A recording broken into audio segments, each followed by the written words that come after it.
It's like, you didn't do the venue deal because there's no agreement on the venue, mate. So how can you even, I should be suing Dana White for even going to MSG and having those conversations. Can't be asked. They were talking about announcing a fight. And I said, I'm telling you now, if you announce this fight without our approval and without us agreeing and having a signed addendum and changes to the contract, I promise you there will be no fight.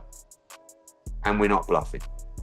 Because that's not how it works. See, Dana White, they work for Turki Alalshikh, right? So Turkey, on behalf of Turki Alalshikh, yes, I think Turkey's conversations with Netflix, it's very likely Nick Khan was involved in those conversations with Netflix, right? With regards to venue, yes, it's very likely. I very much doubt that Dana White called MSG and started talking about their availability. If he did, I didn't know he was a venue booker, right? But yes, there is a probability that Turki Alalshikh said to Nick Khan or someone, oh, could we take it to New York? That's the involvement that they've had. What he did was he came out and he said, I'm the promoter of the fight. No chance. Eddie Hearn has finally snapped, firing a brutal warning as the Anthony Joshua and Tyson Fury saga collides with Turki Alalshikh and Dana White. Dana White's position's changed significantly over the last couple of weeks. In a positive or negative way to Dana? Well, I mean, he basically came out, if you watch the questions to him at the UFC at the weekend, correct, yes. He's gone from, I'm the promoter, to I did the deal for the fight, to basically... Venue. Yeah, so he called the venue and asked if it was available. I'd give him that. He did that. TV, venue and TV, that's what he said. No, listen. Nick Khan, this is not Dana White, nothing to do with Dana White. Nick Khan, who obviously is involved, has been with WWE, he's for boxing TKO. He was involved in the Canelo Crawford TV deal. So with Turki Alalshikh, who, by the way, Turki Alalshikh, see Nick Khan, see Dana White, they work for Turki Alalshikh. Hearn has fired a brutal warning at Dana, claiming he could sue him for allegedly lying to boxing fans again and again. If you did the deal for the fight, why did you put in a contract that you can't be involved or the fight's got to be in the UK? And he went, no, I actually, I did the venue deal. It's like, you didn't do the venue deal because there's no agreement on the venue, mate. So how can you even, I should be suing Dana White for even going to MSG and having those conversations. Can't be asked. The reality is this. Now, TKO are asking, via Dr. Raka and these people, if they can ask me if I will allow them to be involved in the event. Right? And my response to that is, well, firstly, Dana's got to do a little bit more clarifying on actually the porcupines that he told. No problem. And maybe he didn't know about the contract that he said that he did, but he actually didn't. According to Eddie, Dana first needs to clarify his position because he is not behind all those claims, with Nick Khan allegedly working everything out. We'll have a conversation. Tell me how that will benefit me, Anthony Joshua, maybe my fighters on the undercard. Tell me why I should let you become involved. I'm not ruling. What can convince you that comes back from that? Something that benefits Anthony Joshua and myself or my fighters. So can Dana White do anything in terms of venue or TV that Turki or Nick Khan can't do? No, Dana White's not doing these things. There's Nick Khan. That's what he said in the post-fight. Yeah, but he's talking about the business.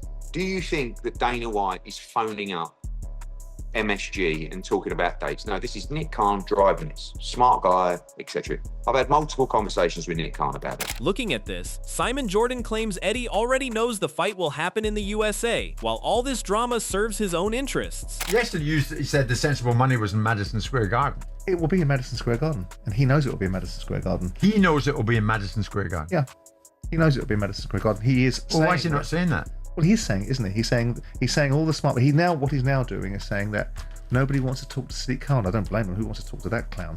But in terms of no one's talking to the government, because obviously the fighting of two fighters is such an important thing that Andy Burnham will come back from parliamentary recess and talk about the idea that a fight should be held at Wembley Stadium between two fighters and make sure that they can make as much money as possible.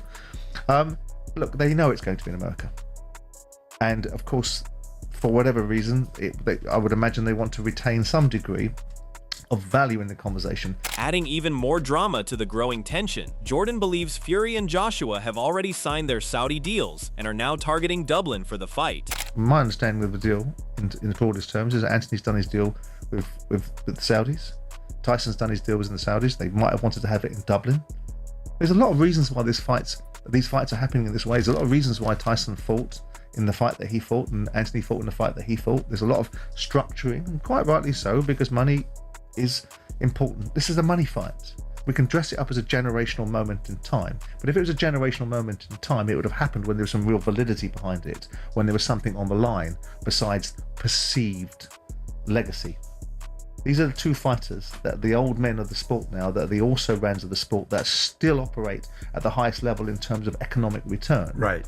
And so this is about... Johnny Nelson has now stepped into the conversation, daring Eddie to back up his claims and prove the fight is not actually happening. According to Nelson, Eddie simply cannot do it. He believes all the talk, arguments, and public statements are nothing more than a strategy to keep everyone involved, including the fans, talking about the matchup while constantly creating more hype around it. Why not just pull out? If that's the case, why not just pull out? Because talk's cheap. Talk's cheap. It's getting everybody talking. It's getting everybody getting involved in the mix. It's everybody like, you're talking about the fight now. Eddie's doing his job. You know, now the argument is, oh my God, Eddie doesn't want it to happen unless it happens in the UK. You know, he's one of our own and he's getting the support of the UK fans. I get it. I'm quite sure Eddie is a very, very smart guy, and I'm quite sure he's well aware of how this fight will actually where this fight will actually turn out. So you can make as much noise as you want right now. It's like me saying to you, let's have a fight, knowing it's never going to happen. I'll do this, I'll do that, I'll do this. So he's shouting from the rooftops, no, it's got to be here, this fight's not going to happen. Johnny cannot grasp why Eddie is refusing to agree to anything, seeing no real issue from his perspective. In Nelson's view, this entire situation is simply Eddie's struggle to secure a bigger payday for himself and Joshua. He believes the endless negotiations, arguments, and public statements are not about genuine obstacles, but about maximizing the money before the fight finally happens. If the deal is on the table, and if he can negotiate more money for AJ in regards to what he's saying, this is his platform to do that. But I think it's a lot of noise, getting us all talking about it, keeping it in the news, keeping the interest there, and eventually, you know, it's going to be stamped and sealed for Madison Square Garden, as it was probably, as Dana White said, over a month ago. You reckon? You know, whoever negotiated this contract, obviously, I'm assuming somebody from Seller, Turkey's team, that they just kind of cocked up and didn't miss the bit where obviously Matchroom Probably. And they just slipped up on that, and now that's going to cost them.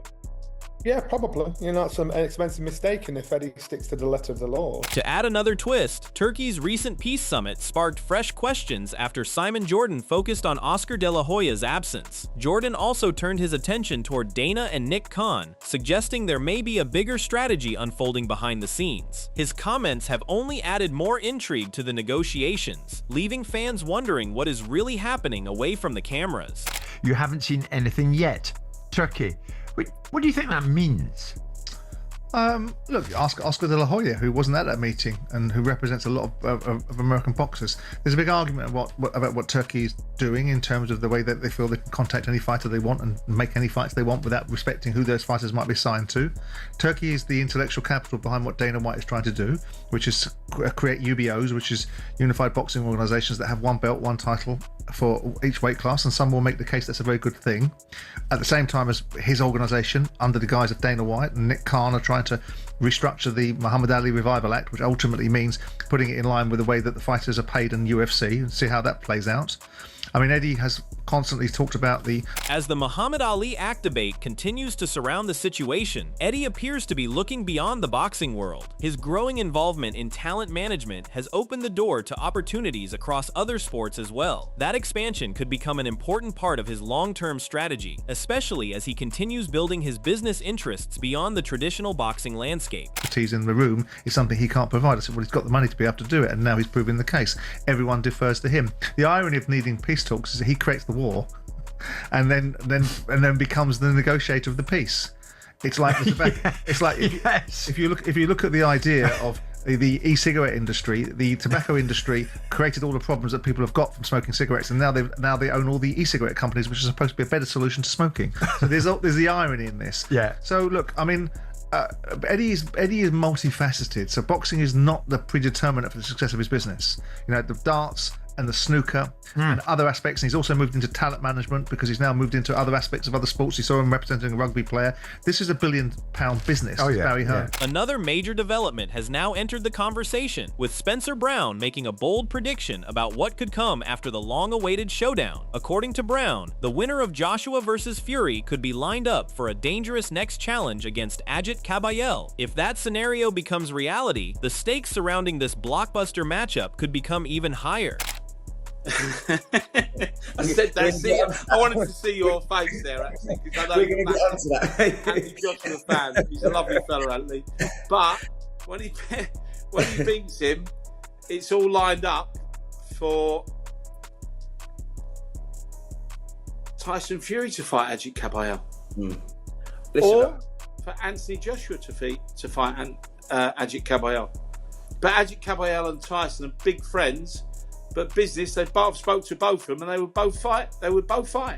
Yeah, and that would be like, you know, that would sell out a stadium in Germany twice, 3 times over, because they're big supporters of Tyson Fury in Germany.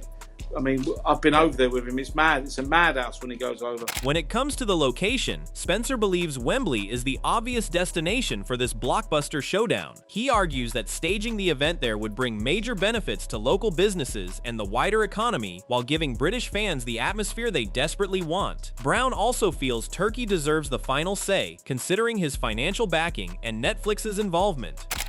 But is that one of the main problems, that it's all about the time because of the global scale of this? Correct. And don't forget, Netflix are putting in a lot of money here. Yeah. Turki Alalshikh's putting in a serious amount of money. But if we were to look at how much money would be brought into to London and to Wembley and to local businesses and the taxation and everything, how much more it would, just the government giving us an extra couple of hours. Yeah. You know, events, you could put events on, you could do a lot more. And the local area would, you know, there'd be queues everywhere for every kind of food, every sort of food. Yet despite all the excitement, Johnny remains far from convinced that this blockbuster fight is guaranteed. He believes fans should ignore the noise until both fighters officially appear together and the event is confirmed. For Nelson, anything said before that carries little weight. His instincts still suggest the deal could collapse, so he is urging fans to stay patient and avoid believing every rumor. So therefore, he's got to think commercially, which one is a bigger business commercially? Yeah. And so which one... Daniel's not the biggest talker. He can run 2 horses. Yeah. So therefore, he's going to do it as long as he possibly can. Do you think Hrgovic is now on a Brit-bashing mission, right? But he's fought, you know, Joe Joyce and a declining Joe Joyce, and we'll talk about Joe a bit later on in the show. He's fought David Adelaide and he's fought Dave Allen.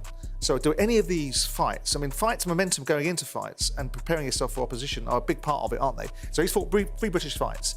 3 British fighters, and probably the one that gave him, at times, the hardest fight, and you might disagree, was David Adelaide, because he had so much chances in that fight and he didn't take it.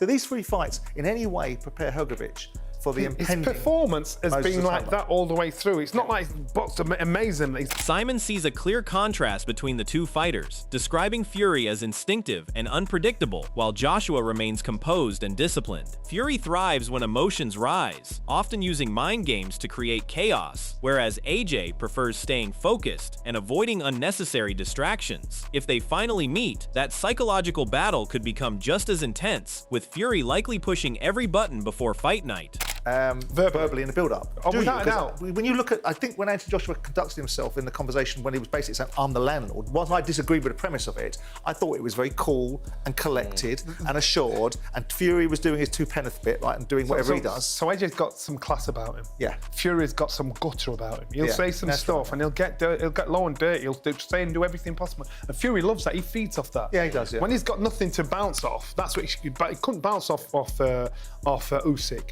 He couldn't bounce off Dylan White. He was a bit more humble in his approach. With Anthony Joshua, he knows mentally, I can get to you. I think that's how he'll do it.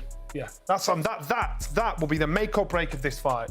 how he does him mentally. Do you see? The latest developments have only made the situation more complicated. Simon Jordan argues that British fans are still being denied the blockbuster they have waited for, while questioning Turkey's priorities. He suggests the uncertainty may be connected to Turkey maintaining strong ties with Dana and Zuffa boxing, potentially shifting attention away from the Joshua versus Fury showdown and creating even more confusion. I don't think it happens in the UK. I think it happens where Turki Alalshikh thinks it best suits his business, which may well be the US because of the relationship with Zuffa and Dana White, or because he wants to do something in Riyadh. You got anything to add to that? Any news on where the likely location is going to be for the Fury-Joshua fight? Well, yeah, it's sort of similar to you, really. I'm hearing strong rumours it could be November the 14th. It could be New York, which would be a better time difference for the British fans as opposed to being in Las Vegas or somewhere like that. So G is a legendary arena, but not for two British fighters in a generational fight that people want to see. But I guess he who pays the piper calls the tune, right? After 8 years of anticipation, fans are still no closer to getting a clear answer. Constant delays and private disputes have only increased the frustration surrounding Joshua and Fury. Despite enormous demand for the matchup, uncertainty continues to dominate the story. Wade Plemons has now attacked the entire situation as an absolute sham, questioning why supporters are still being forced to wait. Of the state, not at my setup, but I wanted to talk about this. Dana White, Eddie Hearn. The rivalry continues. These two fight like an old married couple, and it's always over ego and who's going to be the best promoter in boxing, or what's Zuffa doing, what's Matchroom doing. I will say it is becoming more and more one-sided from Eddie to take shots at Dana White, but there's the typical shot from Dana like this one, and it's over the Anthony Joshua and Tyson Fury fight. You might ask yourself, why is Dana even involved in this? Well, the simple answer is Turki Alalshikh is the man with the money. And the man with the money is going to make the decisions. And as far as this fight goes, the man with the money, Turki Alalshikh, has decided that Dana White is going to promote it. Now, how that ends up being looked at in reality, like Dana White has no promotional agreement with Anthony Joshua or Tyson Fury. From what I understand, both of them have their fight rights. Another major issue is the absence of any direct fighting agreement between Dana and either Fury or Joshua. Warren and Hearn still control crucial pieces of the puzzle, and neither appears willing to compromise over the venue. With negotiations seemingly stuck, doubts are growing. Turkey's reported efforts to bring Dana into the equation have only increased frustration among fans and boxing insiders. First part of that, Dana said there's a lot of games being played. That's Dana White taking a shot at Eddie Hearn. Again, these two take more shots than a Friday night out at the bar, and it's half off bottom barrel tequila shots, right? Like this is a daily occurrence for both of them. Again, more from Eddie, but Dana has his moments like this one. He's talking about Eddie Hearn playing the game of sticking to Anthony Joshua's contract. I'm kind of with Eddie on this one. Anthony Joshua, supposedly, according to Eddie, has a contract for this fight to be in the United Kingdom. Now, again, it's all semantics when we talk about what that actually means, because the man that's making the fight is Turki Alalshikh. If he wants him to fight in Timbuktu, he's going to send him a new contract that says that, right? They're not going to try to make AJ fight somewhere else without sending him a new contract, but the contract apparently, as it currently sits, is that AJ is contracted to fight in the UK, and Eddie Hearn wants to stick to it. He's fighting it. He does not want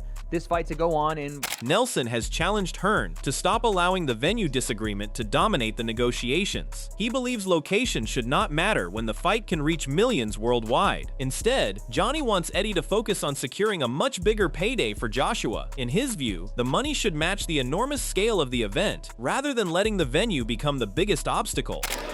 You're only waiting for the main fight, and it's like you want to be able in comfort in your comfort of your own home watching this. No matter where this fight is, it's a good fight.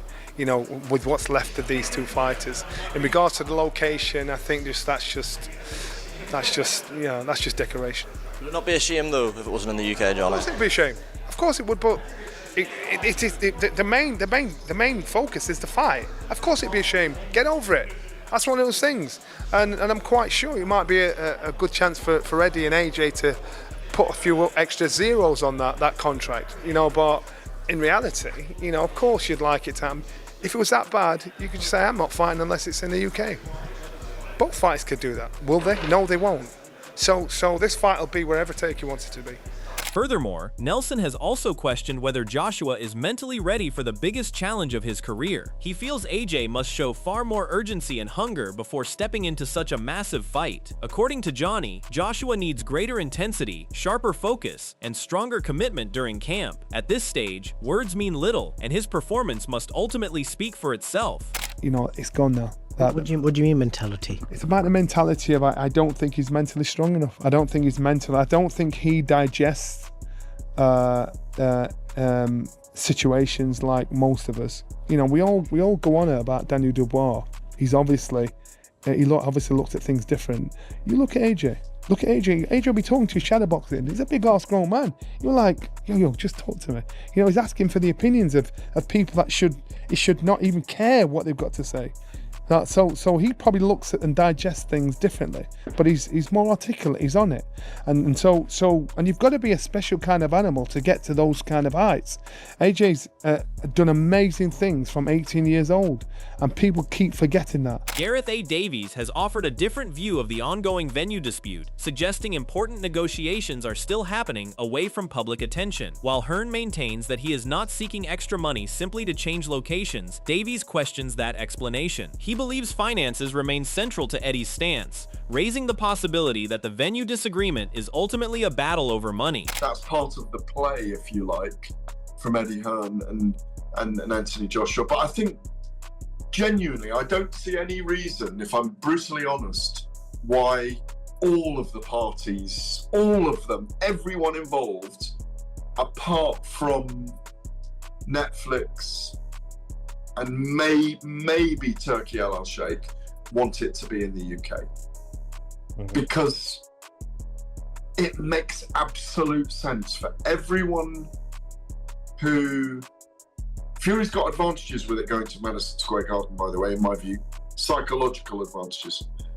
And it suits him in some ways more than it does Anthony Joshua, but... The uncertainty is no longer limited to Joshua and Fury, as fresh developments continue raising questions about whether the showdown will finally happen. With negotiations reportedly moving again, Gareth A. Davies has questioned the push toward America. He believes keeping the event in Britain would make stronger commercial sense, offering greater financial opportunities and allowing the massive domestic market to benefit.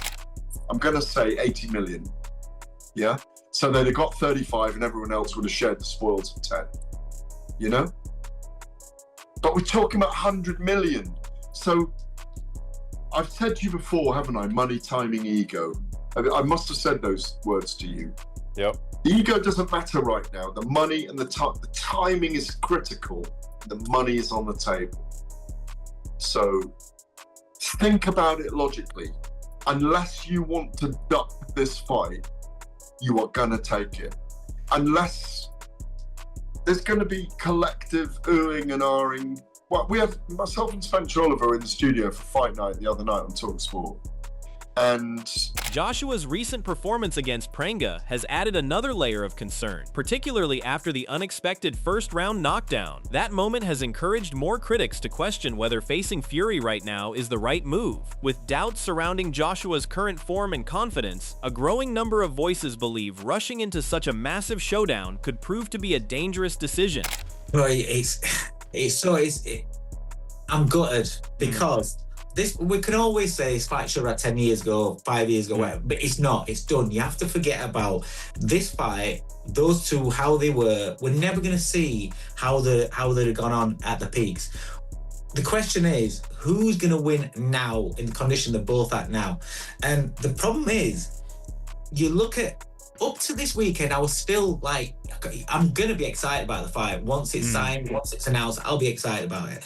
But now, I'll be honest with you, I'm like, do you know if the fight doesn't happen now, I won't be too disappointed because I look at and I think it's going to be sad. Carl Frock has raised serious doubts about Joshua's durability, suggesting his ability to absorb punches may have declined. The former champion points to the knockdown as a major warning sign, especially because it came after months of preparation. In Frock's view, being dropped by a relatively short uppercut raises uncomfortable questions about Joshua's punch resistance and whether his chin can withstand Fury's power. If you're getting hit with a tiny little uppercut that travels about 12 inches and you're going over and you're getting ragdolled and body slammed and chucked around in round one, a lot of the people around him that have blown smoke up his arse, they're desperate for this fight to happen with him and Fury, and want AJ to go on and become undisputed heavyweight champion 2027. I think it was Usyk that said it, and Eddie Hearn obviously agrees with him.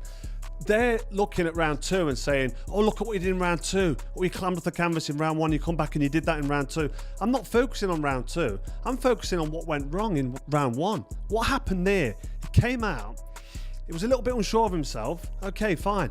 But he's fit and strong, he's trained for however many weeks, months, and he's got half a shot on the chin.